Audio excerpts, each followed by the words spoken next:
प्यारे बच्चों, स्वागत है आपका हमारे YouTube channel biology lecture by Sanjay sir में।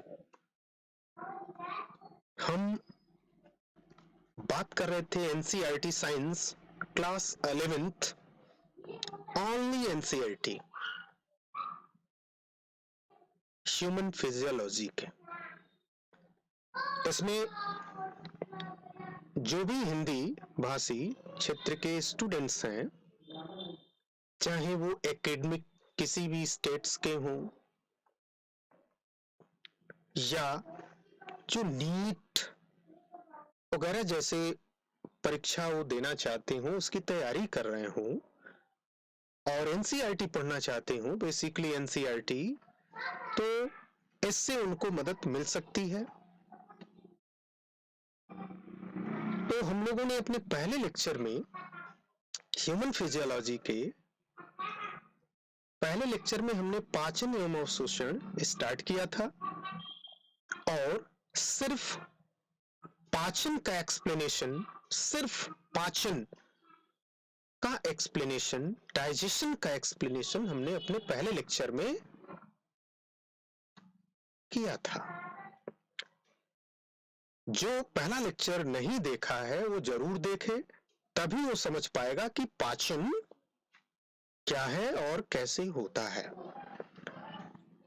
यदि मैं थोड़ा सा बताना चाहूं पाचन को रिवीजन के तौर पे, तो मैंने कहा कि जो हम लोग भोजन करते हैं उसके अंदर जो बड़े बड़े मॉलिक्यूल्स होते हैं उसका सीधे सीधे टूट जाना छोटे मॉलिक्यूल्स के रूप में, यानी बड़े बड़े मॉलिक्यूल्स सीधे हमारे आंतों द्वारा अवशोषित नहीं हो सकते, तो उनको टूटना होता है और विसरण योग्य होना होता है। तो मैक्रोमोलिक्यूल्स से माइक्रोमोलिक्यूल्स में या नॉन डिफ्यूजिबल मॉलिक्यूल का डिफ्यूजिबल में, माने विसरणशील में, या कॉम्प्लेक्स मॉलिक्यूल का सिंपल मॉलिक्यूल में टूटना, सिंपल मॉलिक्यूल में टूटना। और हाइड्रोलाइटिक एंजाइम, हाइड्रोलाइटिक एंजाइम की सहायता से विसरण युक्त हो जाना, ये समग्र प्रक्रिया को हम लोग डाइजेशन कह सकते हैं। जैसे मान लीजिए ए और बी ये मैक्रोमोलिक्यूल है, इनको टूटना है, तो टूटने के लिए क्या चाहिए? एंजाइम और जल की आवश्यकता होगी।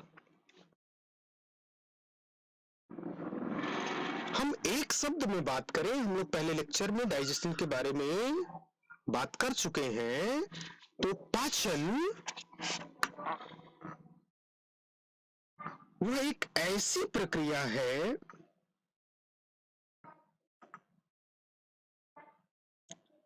जिसमें जटिल पोषक पदार्थों को अवशोषण योग्य सरल रूप में परिवर्तित किया जा सके, जिसमें जटिल पोषक पदार्थों को अवशोषण युक्त सरल रूप में परिवर्तित किया जा सके, उसे हम क्या कहेंगे?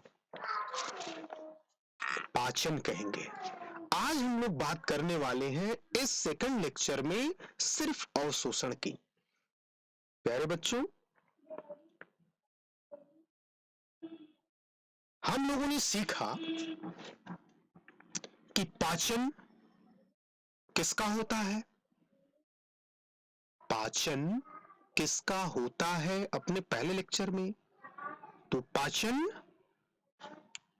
जाहिर सी बात है भोजन या जो हम खाए रहेंगे उसका होगा, यानी फूड का।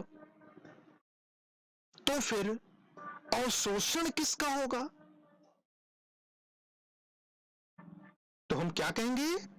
पचे हुए भोजन का। अवशोषण किसका होगा? पचे हुए भोजन का। अर्थात हम लोग यह देख रहे हैं कि यह सारी चीजें भोजन को टूटना, टूट करके विसरणशील में कन्वर्ट होना और सीधे सीधे हमारी आंत यानी कि इंटेस्टाइन के ल्यूमेन में, आगे इस पर हम लोग चर्चा करेंगे, खाली स्थान ल्यूमेन यानी कि उसका अंदर वाला पार्ट्स में अवशोषित हो जाना। ठीक है। तो यहां अवशोषण हम ऐसे कह सकते हैं कि जब वह पचा हुआ भोजन हमारी आंत से रुधिर और लसिका में पहुंचता है। आंत से कहां? रुधिर यानी कि ब्लड और लसिका यानी कि लिम्फ में। सोख हम लोग क्या बोल सकते हैं? वहां से लिम्फ और ब्लड में रिसना यानी कि पहुंचना ही हम लोग अवशोषण कह सकते हैं। यानी अवशोषण पचे हुए भोजन का रुधिर व लसिका में पहुंचना अवशोषण कहलाता है, या रिसना कह सकते हैं, या सोखना कह सकते हैं। प्यारे बच्चों, अभी हम लोगों ने देखा कि अवशोषण भी पचे हुए भोजन का ही होता है। तो हम लोग ऐसे भी लिख सकते हैं एब्जॉर्प्शन ऑफ फूड, यानी इसको एब्जॉर्प्शन को हम लोग क्या लिख सकते हैं? अवशोषण को हम लोग क्या लिख सकते हैं? भोजन का अवशोषण या एब्जॉर्प्शन ऑफ फूड। तो अब यहां पे एक चीज आपको ध्यान देनी होगी, खास करके जो व्यक्ति या जो स्टूडेंट तैयारी करता है उसे समझना होगा कि जो भोजन का अवशोषण होता है वो अवशोषण शरीर के किस पार्ट में होता है। यदि इस तरह का प्रश्न हमसे पूछा जाए तो हम क्या बताएंगे? शरीर के किस पार्ट्स में? तो प्यारे बच्चों, जो एब्जॉर्प्शन ऑफ फूड है वो हमारे शरीर के आहार नाल यानी एलिमेंट्री कैनाल में उपस्थित छोटी आंत, आहार नाल में उपस्थित छोटी आंत यानी कि उसे स्मॉल इंटेस्टाइन कहते हैं अंग्रेजी में, या इलियम भी कहते हैं। इलियम, ILEUM, इलियम, ILEUM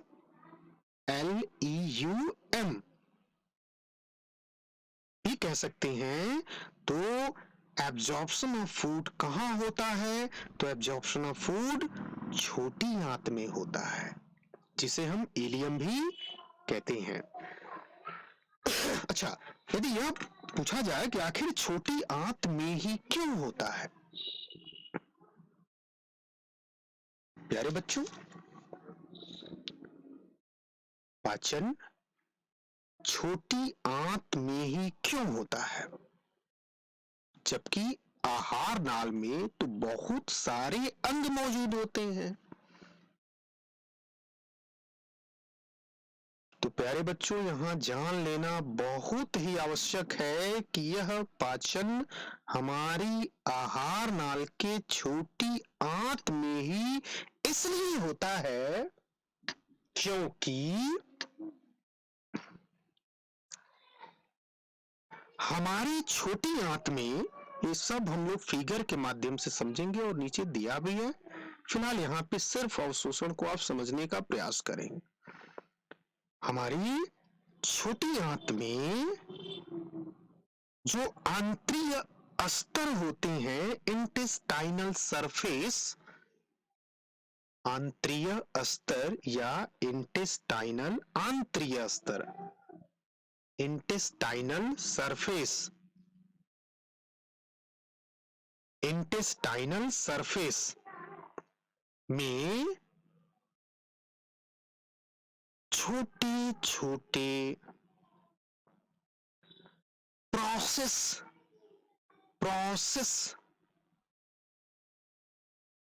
पाए जाते हैं, प्रोसेस पाए जाते हैं, प्रवर्ध, प्रोसेस यानी प्रवर्ध पाए जाते हैं, जो विलाई कहलाते हैं। VILLI, विलाई कहलाते हैं। और विलाई के ऊपर माइक्रो विलाई होते हैं, माइक्रो विलाई होते हैं, विलाई के ऊपर माइक्रो विलाई। ध्यान दीजिएगा बेटा, क्योंकि हमारी छोटी आंत में जो इंटेस्टाइनल सरफेस होती है, उसमें अंगुली की तरह निकली हुई प्रवर्ध या प्रोसेस होती हैं, जिसे हम विलाई कहते हैं। और इस विलाई के ऊपर भी छोटे छोटे प्रवर्ध यानी अंगुली की तरह की संरचना निकली हुई होती हैं, जिन्हें हम माइक्रो विलाई कहते हैं। यह विलाई और माइक्रो विलाई, यह विलाई और माइक्रो विलाई दोनों मिलकर के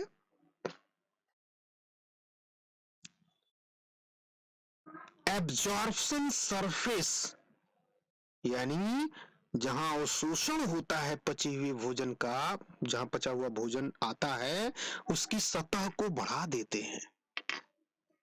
यानी अवशोषण सतह को बढ़ा देते हैं, अवशोषण सतह को, एब्जॉर्प्शन सरफेस को बढ़ा देते हैं। इस कारण छोटी आंत में ही क्या होता है, एब्जॉर्प्शन ऑफ फूड, यानी कि अवशोषण होता है। किसका? भोजन का, पचे हुए भोजन का।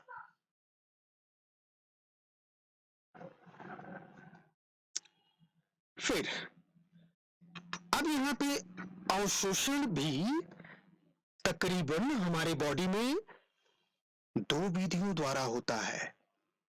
अभी हम चैप्टर में एंट्री नहीं किए हैं, अभी हम लोग सिर्फ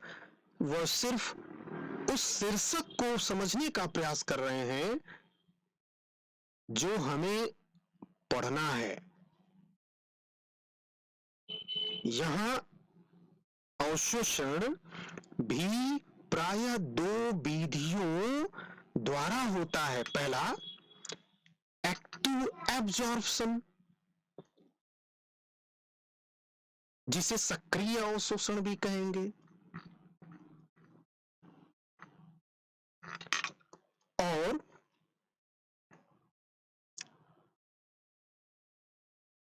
दूसरा पैसिव एब्जॉर्प्शन, जिसे हम निष्क्रिय अवशोषण भी कहते हैं। अब यहां हमको जान लेना है कि एक्टिव एब्जॉर्प्शन, पैसिव एब्जॉर्प्शन का यहां पे क्या मतलब है। हमने भोजन किया, उसके अंदर जो अवयव हैं, कार्बोहाइड्रेट, फैट्स, लिपिड्स, ये सरल में टूटे, फिर विसरणशील हुए और हमारी बॉडी के भीतर एलिमेंट्री कैनाल के अंदर उनका अवशोषण हो गया। तो उनका अवशोषण, यहां पे जो एक्टिव एब्जॉर्प्शन है, समझना होगा कि एक्टिव एब्जॉर्प्शन और पैसिव एब्जॉर्प्शन का मतलब क्या है उसके अवशोषण के लिए। तो प्यारे बच्चों, हम इसको ऐसे समझ सकते हैं कि कुछ हमारे ऐसे कार्य होते हैं जो बिना धन खर्च किए हम कर लेते हैं या करा लेते हैं, लेकिन कुछ ऐसे भी कार्य होते हैं हमारे दैनिक जीवन में जिसके लिए हमें धन खर्च करना पड़ता है। ठीक वैसे ही यहाँ पे एक्टिव एब्जॉर्प्शन और पैसिव एब्जॉर्प्शन हमारी बॉडी में होता है। जैसे एक्टिव एब्जॉर्प्शन में जो भी कार्य होंगे, जो भी अवशोषण होगा, उसके लिए उसे ऊर्जा देनी पड़ेगी। मतलब एक्टिव एब्जॉर्प्शन में हमें अवशोषण के लिए एटीपी का यूज होगा। एटीपी यूज यानी एक्टिव एब्जॉर्प्शन में एटीपी का, यानी भोजन के अवशोषण के लिए एटीपी का यूज करना पड़ेगा। एटीपी क्या है? तो एटीपी एनर्जी करेंसी यानी कि ऊर्जा है, जिस रूप में हमारे बॉडी में संचित रहती है, वो ऊर्जा है। और जब हम इसको खर्च करेंगे तो कुछ एब्जॉर्प्शन होगा। अब किसका किसका एब्जॉर्प्शन होगा देख लेते हैं।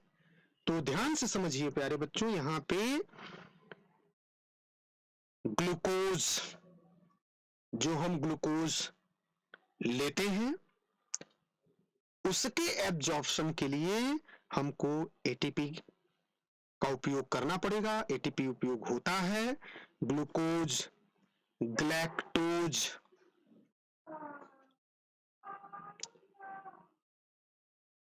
आवश्यक अमीनो अम्ल, आवश्यक अमीनो अम्ल यानी एसेंशियल एमिनो एसिड्स, आवश्यक एमिनो अम्ल, और वसा में घुलनशील विटामिन, और वसा में घुलनशील विटामिन। वसा में घुलनशील विटामिन कौन कौन सा? तो इसे हम लोग शॉर्ट में याद रख सकते हैं, डेका, DEKA, DEKA मतलब vitamin D, vitamin E, vitamin के और विटामिन ए।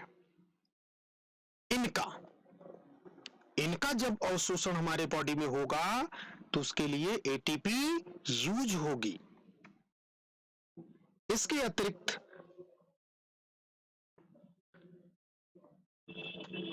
मोनोग्लिसराइड,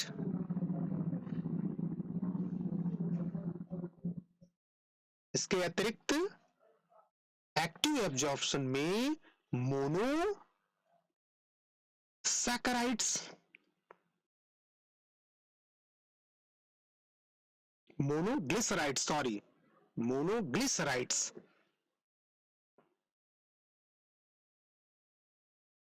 तथा डाइग्लिसराइड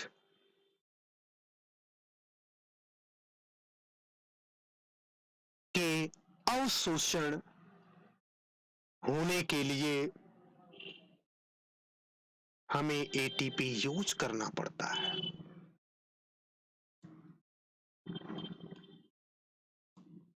तो ध्यान दीजिए प्यारे बच्चे, अभी हम लोगों ने सीखा कि एक्टिव एब्जॉर्प्शन में एटीपी का यूज होगा और एटीपी इन यानी ग्लूकोज, ग्लैक्टोज, अमीनो एसिड्स में जो एसेंशियल अमीनो एसिड्स होते हैं लगभग 20 कुल होते हैं लगभग,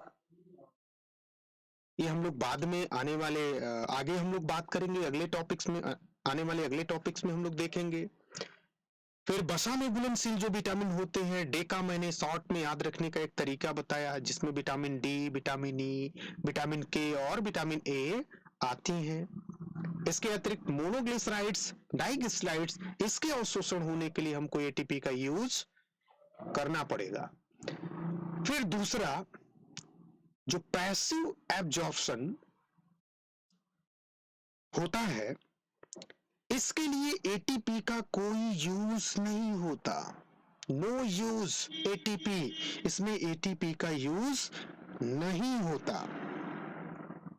इसमें क्या होता है, तो इसमें सांद्रता प्रवणता, सांद्रता प्रवणता,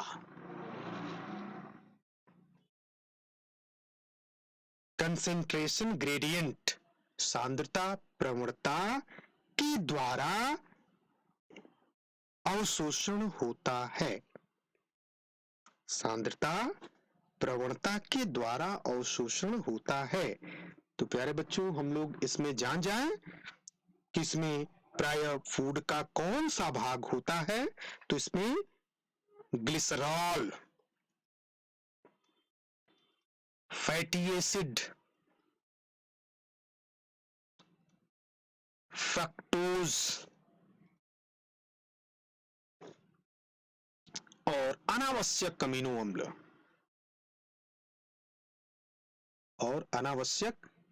अम्ल आते हैं। इस तरह से हमने यह देखा डाइजेशन को पहले लेक्चर में, दूसरे लेक्चर में अवशोषण को समझने का प्रयास किया, और लास्ट में एक चीज मैं आपको बता दूं,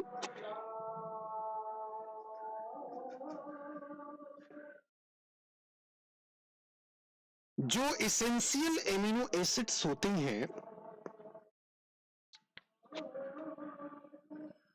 इन्हें हमें खाना जरूरी होता है,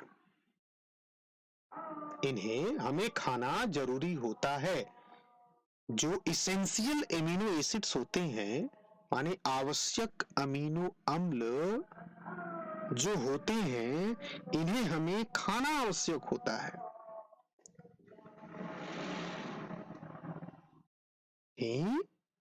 आवश्यक अमीनो अम्ल जिसे हमें खाना आवश्यक होता है, और नॉन एसेंशियल अमीनो एसिड्स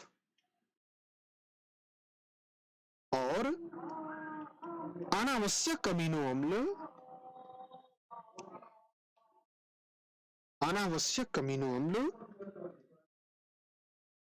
हमारा शरीर इसे स्वयं बना लेता है। तो प्यारे बच्चों, आज के इस सीरीज में हम लोग ह्यूमन फिजियोलॉजी का यह पहला चैप्टर जो हमने स्टार्ट किया है, पाचन एवं अवशोषण में, हमने सीखा शीर्षक को, पाचन को एवं अवशोषण को। हम अपने नेक्स्ट वीडियो में, नेक्स्ट लेक्चर में, लेक्चर 3 में हम लोग बात करेंगे आगे इसके कंटेंट के बारे में।